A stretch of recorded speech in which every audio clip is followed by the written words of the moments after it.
let's talk about getting our hands in and doing things the old-fashioned way. Because witchcraft kind of brought this into me a little bit. The whole concept of like, hey, as you do a thing, you put your intention into it, and then that's where the magic comes from.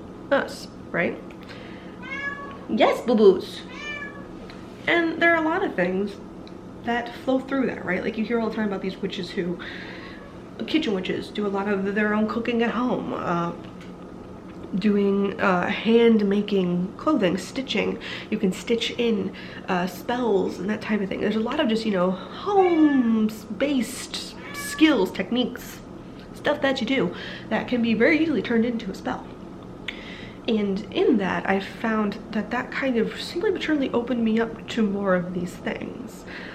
And just the concept of, well, if I do it myself, even if it ends up a giant mess, what can I gather from that energetically, magically? And in that, I found really awesome connection that I wasn't expecting.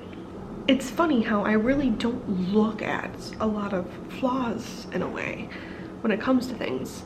There are a lot of candles that I have, you know, retaken the wax, remelted it down, poured my own candles, or poured it into a new container and figured it out. Some things go well. Sometimes I make the wick too long, or the candle overflows, or, you know, bad things happen. But I don't really notice those flaws in the things. I'm like, hey, I made a freaking candle. Same thing with the food that I make. If I make something from scratch, or as close to scratch as I get,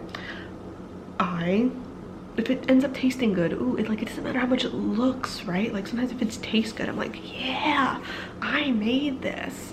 I think of all the intention that I put into that, you know, wanting a certain soup to turn out well, or if I'm baking a certain thing, you know, I think of like, oh, please turn out good, oh, please turn out delicious, oh, please, you know, be this yummy, wonderful thing that like gives me the luxury and helps me save money and do all of these things.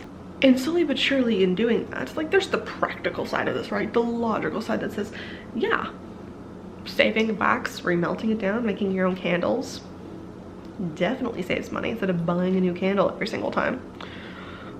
Same thing with cooking at home. Definitely saves money as opposed to eating out a lot or constantly buying prepackaged foods. I've also gotten back into sewing and mending a lot of my clothes, really. I don't have a sewing machine, so it's a lot of just hand stitching. And it's funny how when I thought to myself, oh, well, if I wanted to alter more of my clothes, maybe I should think about investing in a sewing machine. And then I was more intrigued with the concept of going on YouTube and searching through old, you know, Victorian style, before the days of the sewing machine happened, of ways of hand stitching. One, because, well, they did it back then. Someone at some point was making clothes and doing alterations and all this stuff without a sewing machine. And so maybe if I don't feel like buying a thing to do, like, you know what I mean? Like, they can be pretty expensive and all that. Maybe I could just do it by hand. And in doing that, I was like, oh, well, I could embroider a sigil in some of my clothes. The care that I put into some of my favorite pieces, if it just needs a small little repair, how can I quickly do that with just a black needle and thread? You know, putting the intention of, you are worth the time and care I'm putting into taking to do it. And I don't devalue, and it's not like I'm an amazing seamstress, sewer, whatever word works, at all, right? Like, I'm very much like baby amateur with it. But there's so much value I find in it. I do feel so much more connected to the pieces that I made. And I think of like my poppet that I made. I made that out of cutting out one of my old t-shirts and stuffing it with the stuff I found and sewing it all by hand. It was all done by me, by my own hands, and that construction really made me feel so much more connected to it. And I think about all the times where, yeah, I've bought a thing over here and I've used it up to its purpose, and then it gets discarded or recycled or donated or whatever, you know, whatever I can do. And I just don't feel that same connection to a thing. And I wonder, it's something about the construction, the making of it. Yes, maybe it's not as convenient, or maybe it is more convenient, depending on what you see as convenient. Is it more convenient for me to have to go out and buy a new pair of leggings when there's a hole in them? Or is it more convenient for me to like say, yeah, I got a needle and some black thread, let's fix these up. But that's exactly what I would have done, right? Before, I would have gone out and done that, but it was witchcraft that got me to thinking, oh, maybe not. Can you come here instead of yelling at me? Come here. I don't know if it's, and is it necessarily time with an item, right? Instead of like discarding it, if you just have it in your possession for so long, does it eventually just feel more a part of you because there's just more of your energy by it being in your presence more?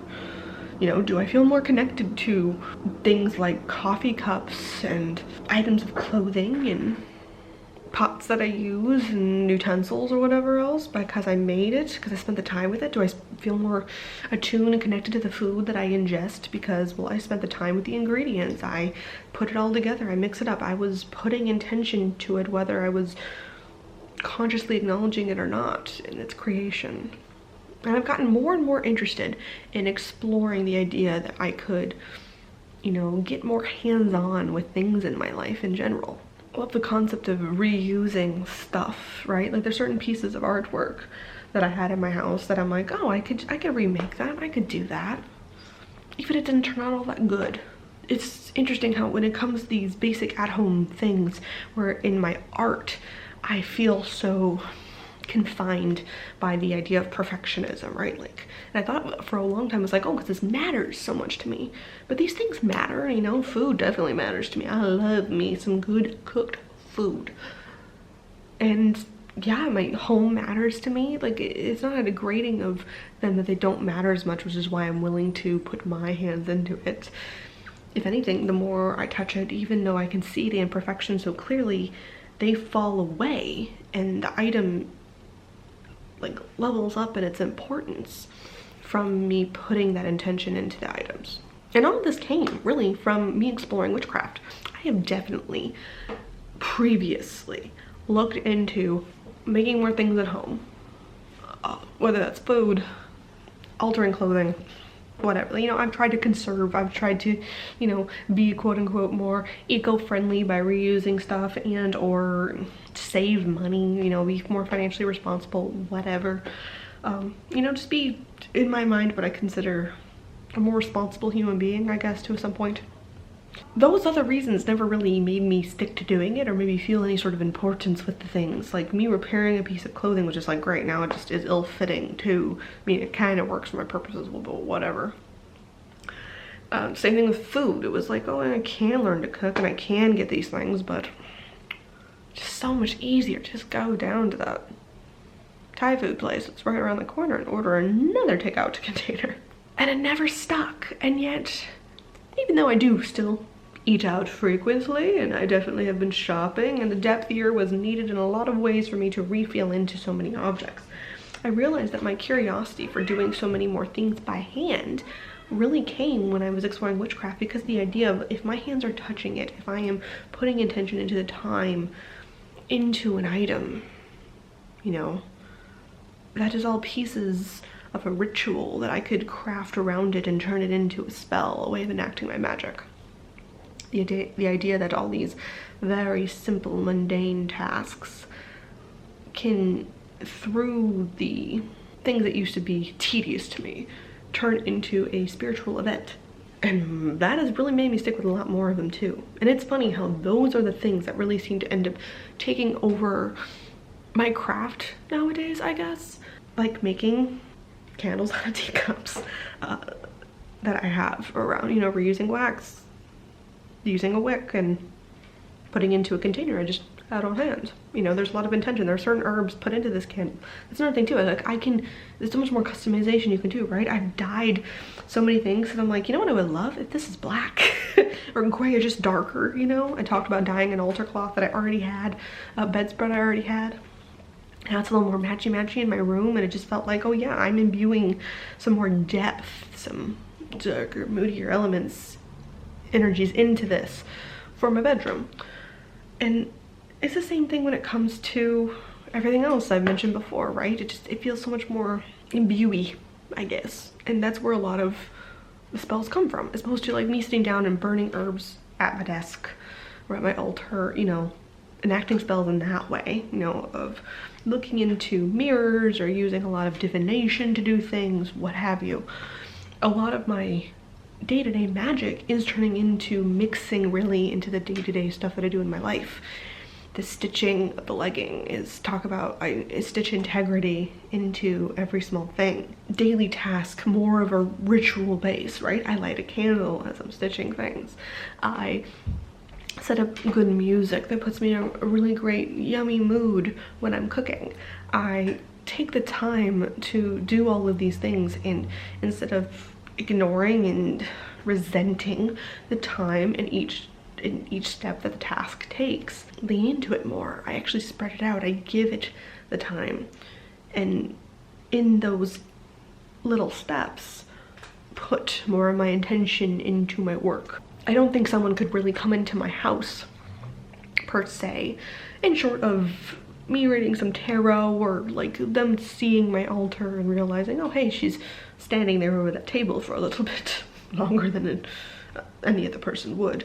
There isn't necessarily anything inherently outwardly witchy, I guess, that you could say in a lot of my day-to-day stuff, but so much of what I do is me casting intention, is me seeking to find those things in the ways that I can just get my hands more into every little bit of my life that I'm piecing and putting together. So what about you guys? Do you find yourself doing similar things, or is your magic way more ritualistic and grandiose in that matter, or do you find yourself being very, you know, drawn to the things like I mentioned, the cooking and the making of things that are both, you know, practical and magical in a sense, you know, combining those aspects of your life in that way to have everything kind of just seep through with intention? Or do you really like to have it like, no, this is the witchy time. The witchy time happens over here. This is when the spells happen. This is when the thing kind of all breaks out. And the rest of your life really doesn't that much, you know, you just do all the other tasks mindlessly. All of that in the comments down below. Anyway, I will see you guys in the next video. Till then.